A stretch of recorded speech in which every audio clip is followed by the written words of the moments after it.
Assalamualaikum warahmatullahi wabarakatuh. Perkenalkan, saya Nazmi Almunira dengan nomor BP 2422057 dari program studi Teknik Kimia Bahan Nabati kelas 2C.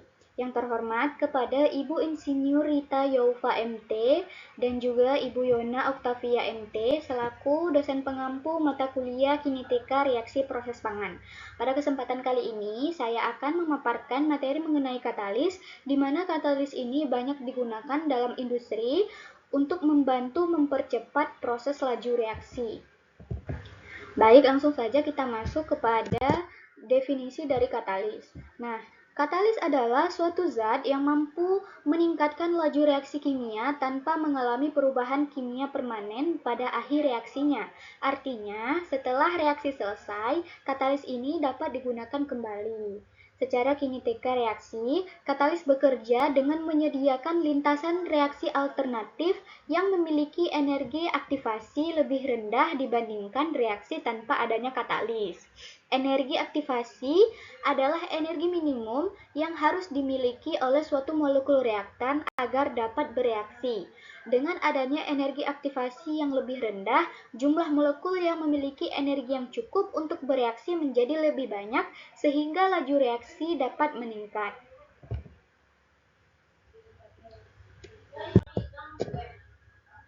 Selanjutnya, katalis itu dibagi menjadi tiga, ada katalis homogen, katalis heterogen, dan juga katalis enzim.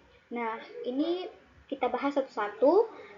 Untuk katalis homogen, ia adalah katalis yang berada dalam fase yang sama dengan reaktannya, umumnya berfase cair. Contohnya ada H2SO4 pada reaksi esterifikasi dan juga KOH atau NaOH pada reaksi transesterifikasi biodiesel. Selanjutnya ada katalis heterogen. Katalis heterogen adalah katalis yang berada dalam fase yang berbeda dengan reaktannya.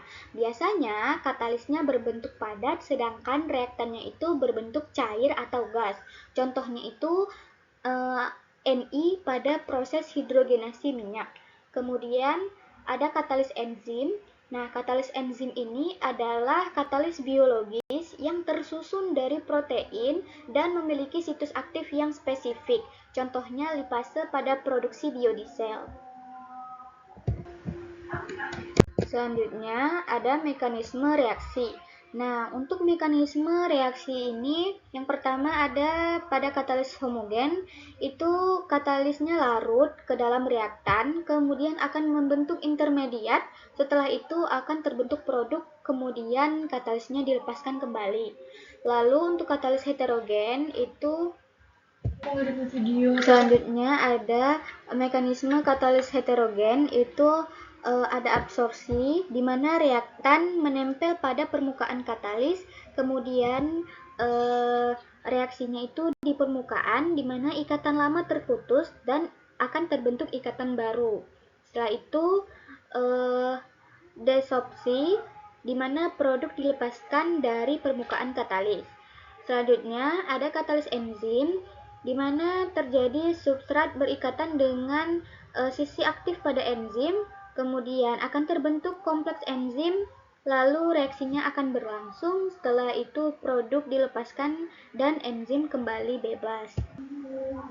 Selanjutnya ada keunggulan dan kelebihan dari masing-masing katalis. Yang pertama itu ada katalis homogen. Keunggulannya dia reaksinya cepat, kemudian selektivitasnya tinggi, lalu kondisi operasinya itu relatif lebih ringan. Kemudian untuk kelemahannya sulit dipisahkan karena dia bentuknya cair, jadi dia memakan banyak biaya untuk memisahkan katalis tersebut. Kemudian katalis ini juga korosif dan juga menghasilkan limbah. Lalu ada katalis heterogen. Keunggulannya mudah dipisahkan karena bentuknya itu padat, kemudian dia juga tahan lama dan juga cocok digunakan pada industri berskala besar. Untuk kelemahannya, katalis ini aktivitasnya itu tergantung pada luas permukaan dari katalis tersebut. Selanjutnya ada katalis enzim. keunggulannya dia spesifik dan juga ramah lingkungan. Untuk kelemahannya, sensitif terhadap suhu, pH, dan inhibitor. Selanjutnya ini untuk contoh-contoh reaksinya.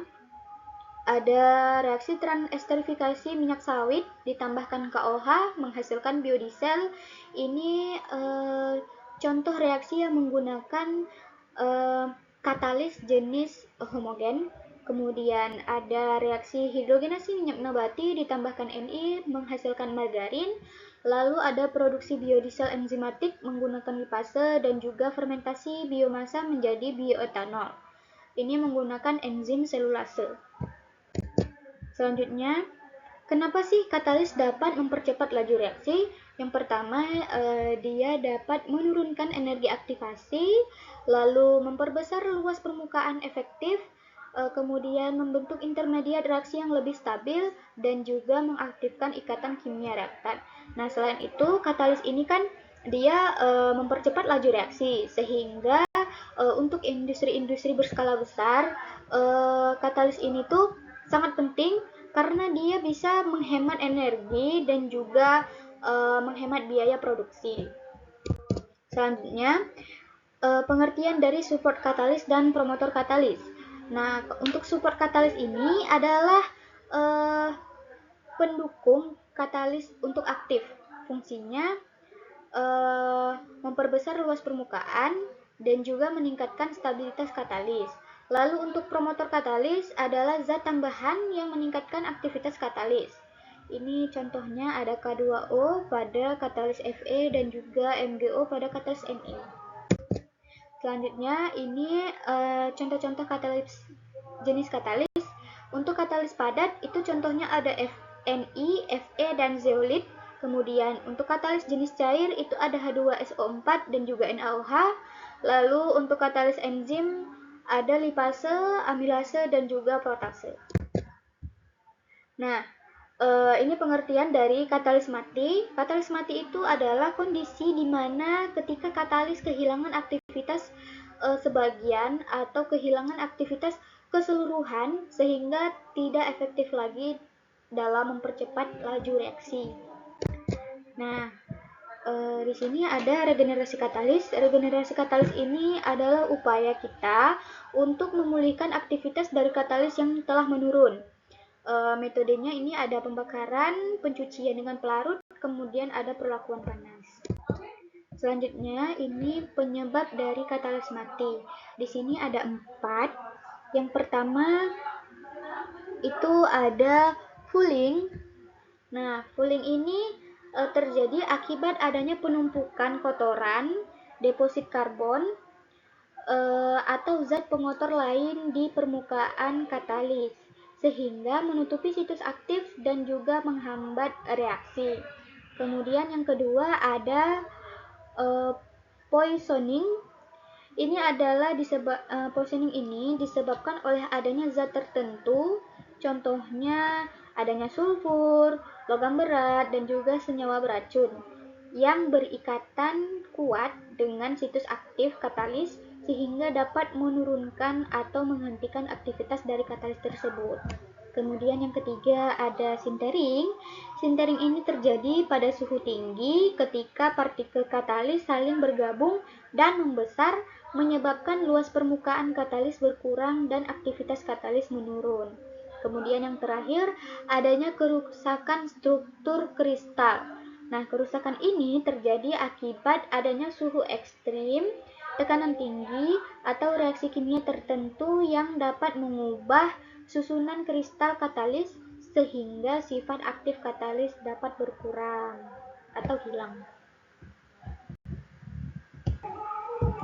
Selanjutnya, ini untuk harga katalis, harganya itu dia tergantung kepada jenisnya.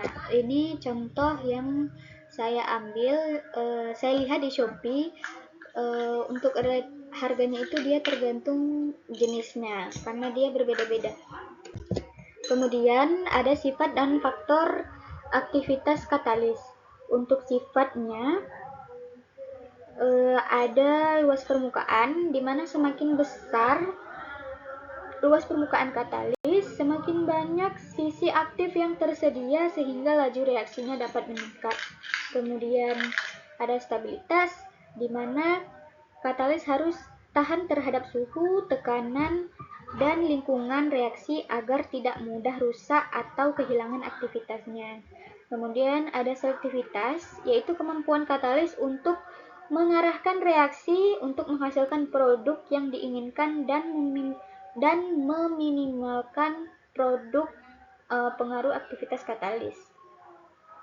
Kemudian untuk faktornya di sini ada 4, ada suhu, tekanan, konsentrasi, dan juga pH.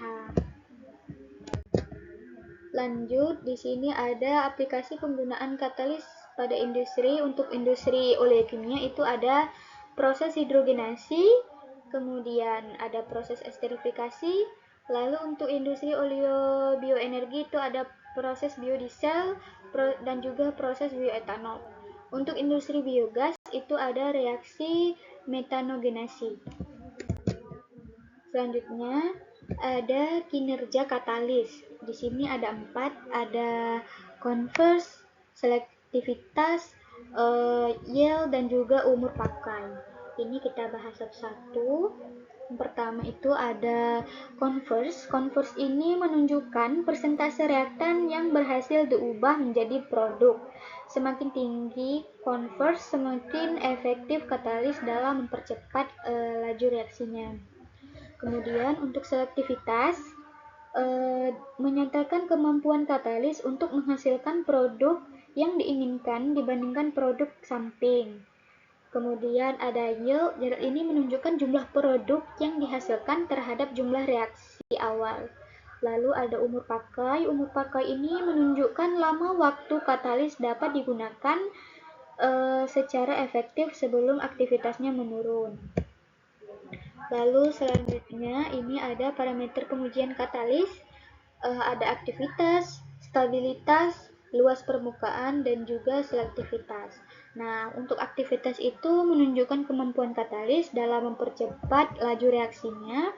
Kemudian stabilitas itu menunjukkan kemampuan katalis untuk mempertahankan aktivitas dan strukturnya selama waktu pemakaian. Lalu ada luas permukaan. Luas permukaan ini menyatakan luas area aktif katalis yang tersedia untuk reaksi. Lalu ada selektivitas. Selektivitas ini menggambarkan kemampuan katalis untuk menghasilkan produk yang diinginkan dibandingkan produk sampingnya. Lalu di sini ada pengertian dari karakteristik katalis. Karakteristik itu adalah sifat-sifat yang harus dimiliki katalis yang menentukan kemampuan dan kinerja dalam mempercepat reaksi kimia tanpa ikut habis bereaksi. Nah, karakteristik ini bertujuan untuk mengetahui sifat fisik, kimia, dan juga struktur katalis menggunakan metode seperti BET, XRD, dan juga SEM. Selanjutnya ini waktu karakterisasinya ada 3. Yang pertama itu sebelum digunakan. Karakterisasi ini dilakukan untuk mengetahui sifat awal dari katalis seperti struktur, komposisi, dan juga luas permukaan.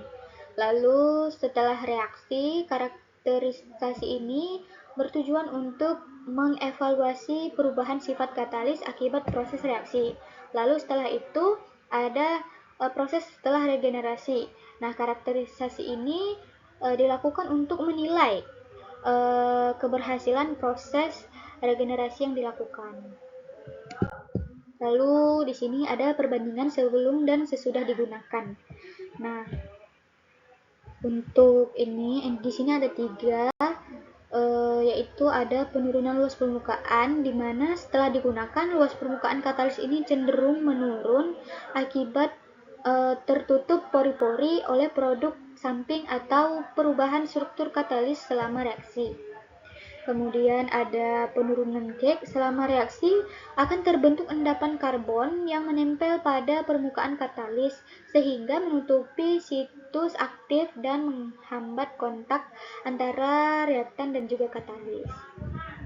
Lalu Lalu ada penurunan aktivitas, hal ini diakibatkan penurunan luas permukaan dan penumpukan ke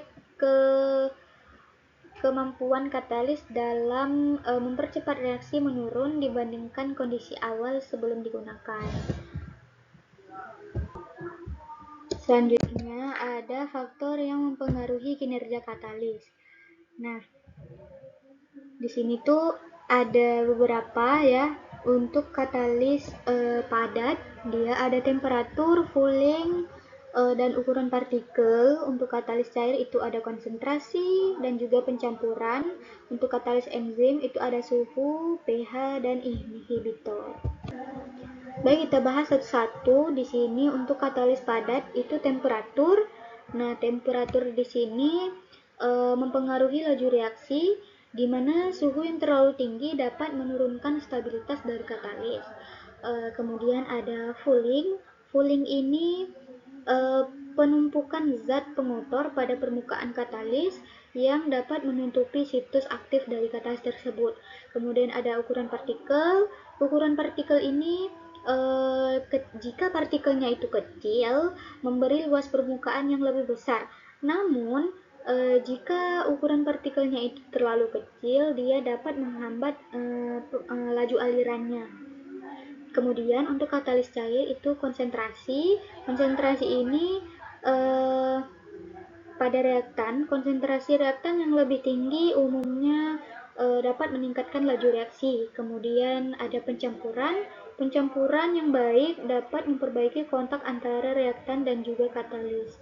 Kemudian untuk katalis enzim itu ada suhu, di mana suhu optimum meningkatkan aktivitas katalis. Lalu kalau suhunya itu ekstrim dapat menyebabkan denaturasi. Lalu ada pH. Setiap enzim memiliki pH optimum, di mana pH yang tidak sesuai dapat menurunkan aktivitas dari katalis tersebut. Lalu yang terakhir ada inhibitor. Inhibitor ini senyawa penghambat yang dapat menurunkan atau menghentikan kinerja dari enzim. Baik, sekian presentasi yang dapat saya sampaikan. Lebih dan kurang saya mohon maaf. Saya akhiri. Wassalamualaikum warahmatullahi wabarakatuh.